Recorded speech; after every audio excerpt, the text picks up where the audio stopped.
Assalamualaikum warahmatullahi wabarakatuh. Perkenalkan, saya Wanda Melania Anggraini dari Prodi Keselamatan dan Kesehatan Kerja Universitas Nahdlatul Ulama Surabaya. Di sini, saya akan menjelaskan sedikit tentang pembangkit listrik tenaga air yang biasanya juga disebut dengan PLTA. PLTA adalah pembangkit listrik yang mengandalkan energi potensial dan kinetik air untuk menghasilkan energi listrik. Awalnya, pembangkit listrik ini hanya memanfaatkan air waduk atau air terjun.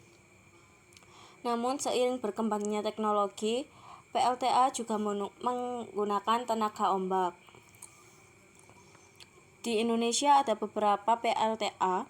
Berikut ini adalah lokasi PLTA yang ada di Indonesia. Yang pertama ada PLTA Saguling.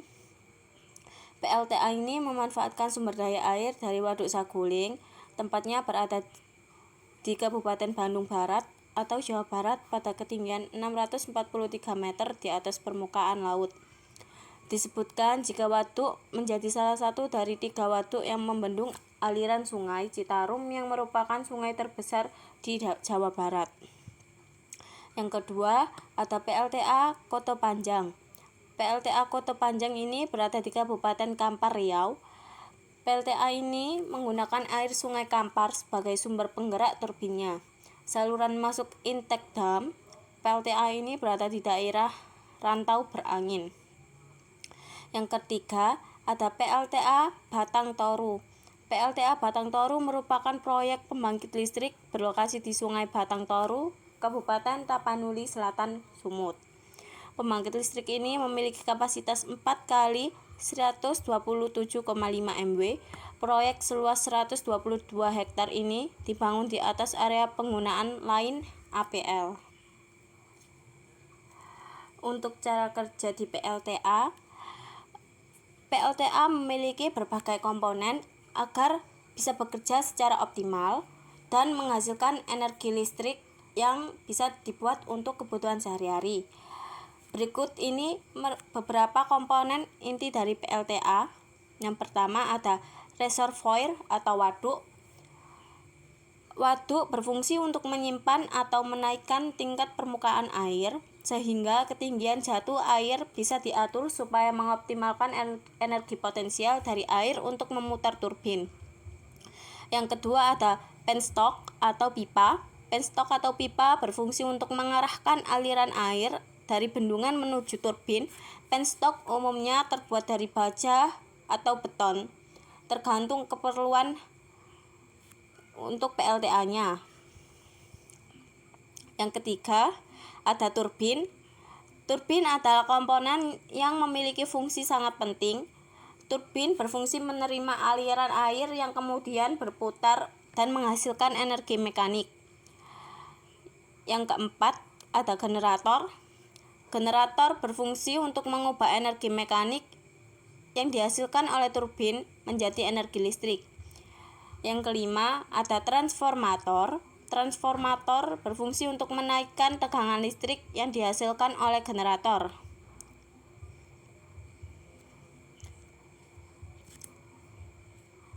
Dan berikut ini adalah ada JSA untuk PLTA.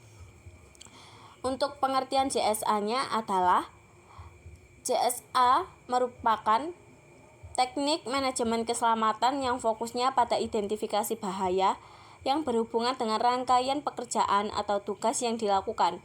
JSA berfokus pada hubungan antar pekerja, tugas pekerja, lingkungan kerja, dan peralatan. Berikut ini ada JSA yang ada di PLTA. Bisa dilihat untuk pembuatan bendungan. Yang pertama, untuk langkah kerjanya, persiapan pembangunan. Untuk potensi bahayanya, bisa dari bahan bangunan, rancangan, metode, dan lokasi yang salah.